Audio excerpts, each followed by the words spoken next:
جنگ ہو رہی ہے، اور سنو جنگ ہو رہی ہے، اس جنگ کے اندر بہت سے صحابہ لڑ رہے ہیں۔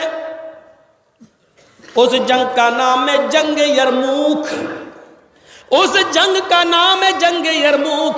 اس جنگ کے اندر صحابہ لڑ رہے ہیں، لڑتے لڑتے کچھ صحابی زخمی ہو کر گرے ہوئے ہیں۔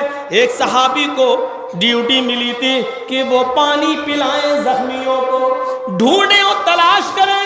ایک صحابی پانی کا برتن لیے ہوئے زخمیوں کو ڈھونڈ رہے ہیں، کوئی زخمی مل جائے تو ہم اس کو پانی پلائیں۔ اچانک ایک جھاڑی کے پاس سے آواز آتی ہے،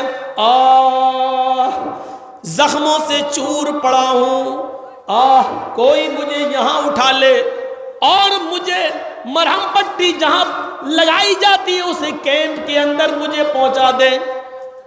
یہ پانی لے کر پہنچتے ہیں، اس جھاڑی پہ جاتے ہیں صحابی اور کہتے ہیں اس آدمی کو، اس صحابی کو اپنی ران پہ اٹھاتے ہیں، پوچھتے ہیں کیا تمہیں پانی کی ضرورت ہے؟ اس نے کہا ہاں، اگر تمہارے پاس ہے تو پانی مجھے پلا دو، مجھے شدید پیاس لگی ہوئی ہے۔ اس صحابی نے اپنے زخمی بھائی کو اٹھایا، اپنے سینے پر ٹیک لگا دیا، اس کو سہارا دیا اور پانی کا ایسے ہی گلاس اس کے منہ تک لے گئے، یا مٹی کا پیالہ اس کے منہ تک لے گئے۔ ابھی ہونٹوں تک گیا ہی تھا، ابھی پانی کا ایک قطرہ اس نے پیا بھی نہ تھا کہ دوسری آواز کہیں سے آتی ہے کرانے کی، پانی کوئی مجھے بھی پلا دے۔ ادھر تم پانی پلا رہے ہو، اگر ایک دو گھونٹ پانی کے بچ جائیں تو مجھے بھی پلا دینا، میرے پاس بھی لے آنا، مجھے بھی شدید پیاس لگی ہوئی ہے۔ اس صحابی نے دیکھا پانی کے برتن میں، پیالے میں پانی کمی ہے، دو چار ہی گھونٹ ہے، اگر میں نے پی لیا تو میرا بھائی پیاسا رہ جائے گا۔ اس نے وہ پانی اٹھا کر اسی کے ہاتھ میں دے دیا، فرمایا دیکھو شاید وہ مجھ سے بھی زیادہ پیاسا ہے، مجھ سے بھی زیادہ پیاس کی شدت محسوس کر رہا ہے، نہیں میرے بھائی پہلے تم میرے اس بھائی کو پانی پلاؤ۔ یہ بنایا تھا ایثار، یہ قربانی دینے کا جذبہ یہ پیدا کیا تھا جناب محمد رسول اللہ نے ایک مسلمان بھائی کے دل میں دوسرے مسلمان کے لیے۔ اس نے پانی نہیں پیا، یہ پانی کا برتن لے کر دوسرے کے پاس جاتا ہے، لو بھائی پانی پیو، اس کو اٹھاتا ہے، اپنے سینے سے لگاتا ہے اور پانی کا برتن لے کر اس کے منہ تک لگاتا ہے۔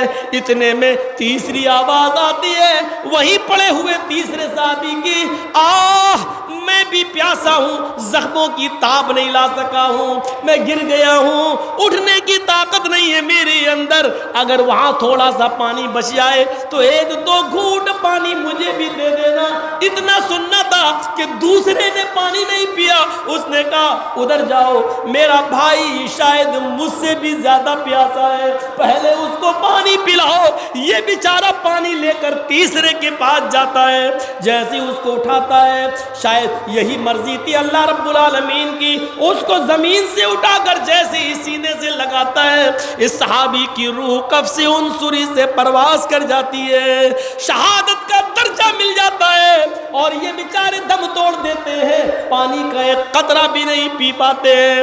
ان نے دیکھا کہ وہ تو دم توڑ دیا ہے، چلو یہ تو اللہ کو پیارے ہو گئے، یہ تو شہید ہو گیا ہے، اب اس کو زمین پر لٹا دیا ہے، چلے دوسرے کو پلا دے، لوٹ کر چلے دوسرے کو پلائیں۔ جب دوسرے کے پاس جاتے ہیں اٹھو میرے بھائی، اور جیسے اٹھاتے ہیں تو کیا دیکھتے ہیں دوسرے نے بھی دم توڑ دیا ہے، دوسرا بھی پیاسا اللہ کی راہ میں چلا گیا ہے، اللہ کو پیارا ہو گیا ہے۔ اس نے کہا لو یہ حضرت بھی اللہ کو چلے گئے، اللہ کے پیارے ہو گئے، اب ہم کیا کریں؟ ان کو بھی لٹایا، چلو پہلے کے پاس چلے جنہوں نے مجھے یہاں ریفر کیا تھا، یہ پہلے کے پاس جاتے ہیں، کیا دیکھتے ہیں پہلا بھی اب میرے پانی کا محتاج نہیں ہے، وہ بھی آب حیات سے اپنی پیاس بجھا چکا ہے، وہ بھی اللہ کو پیارا ہو گیا ہے۔ میرے بھائیوں یہ واقعہ بیان کرنے کا صرف ایک ہی مقصد ہے، اور اس مقصد کو آپ سمجھ لیجئے کہ اللہ کے نبی نے ایک مسلمان کے دل میں دوسرے مسلمان کی عزت و آبرو کا اتنا خیال پیدا کر دیا تھا کہ کہ یہ اپنے سے زیادہ اس کی زندگی کو پیارا سمجھتے تھے اور یہ سمجھتے تھے کہ اگر میں نے پانی پی لیا اور میرے پانی پینے کے بعد اگر میں زندہ رہ گیا اور یہ مر گیا, یہ اس دنیا سے چلا گیا, تو میں کبھی بھی اللہ کو منہ نہیں دکھا پاؤں گا. کیونکہ وہ سمجھتے تھے کہ اپنے لیے جیے تو کیا جیے, جینا ہے تو دوسروں کے لیے جینا ہے. محمد رسول اللہ صلی اللہ علیہ وسلم کا فرمان بھی تو یہ ہے کہ خود بھوکے خود کھا لیا اور پڑوسی بھوکا رہ گیا تو مومن نہیں. یہ تو میرے پاس نہیں ہے. اگر میں نے پانی پی لیا اور یہ پیاسا رہ گیا تو ہم مومن نہ رہیں گے. میرے بھائیوں, وہ اپنے پانی نہیں پیتے تھے, دوسرے کے پاس بیچتے تھے. وہ اپنی تکلیف سمجھتے تھے کہ دوسرا پانی پی لے گا اور بغیر پانی پیے ہم نہیں بچ پائیں گے, لیکن اس کے باوجود وہ دوسرے کی زندگی کے بچانے کی فکر کرتے تھے. یہاں تو دوسروں کو برباد کرنے کی فکر ہوتی ہے, یہاں دوسروں کو برباد کیا جاتا ہے. دوسروں کو یہ کیوں آباد ہو رہا ہے, اس کی دکان کیوں چل رہی ہے, اس کا ہم سے زیادہ کاروبار کیوں چل رہا ہے. ہم دوسروں کو برباد کرنے کی فکر میں رہتے ہیں اور اپنا اور پیسہ بھی خرچ کر رہے ہیں. باقاعدہ پولیس کو پیسہ دے دے کہ مخبری کرتے فلاں جگہ اتنا گانجا ہے, نکلنے والا ہے.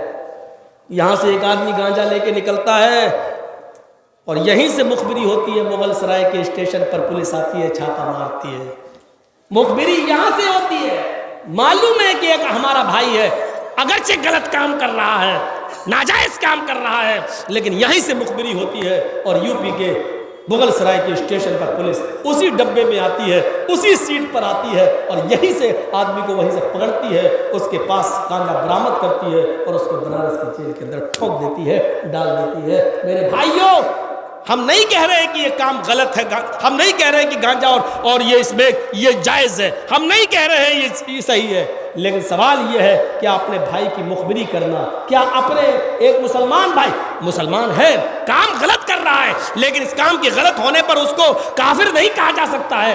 آپ کو اس کی اصلاح کرنا ہے. وہ بگڑ رہا ہے تو آپ کو اس کو بگڑنے نہیں دینا ہے, اس کی اصلاح کی ہر ممکن کوشش کرنا ہے, ہر ممکن کوشش. اور سارے نبی تو بگڑے ہوئے کو سدھارنے ہی کے لیے آئے تھے, ان کو سمجھانے ہی کے لیے آئے تھے. ہماری اور آپ کی بھی ذمہ داری ہے کہ ہم اپنے بھائی کو اگر غلط راستے پہ چل رہا تو اس کو سمجھائیں.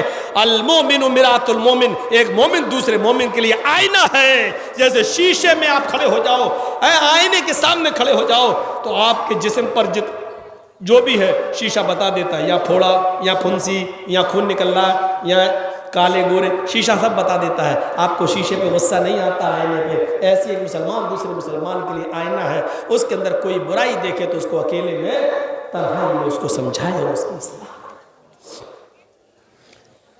جنگ یرموک کے اس واقعے سے ہمیں اندازہ لگانا چاہیے کہ ایک آدمی دوسرے کے لیے اپنی جان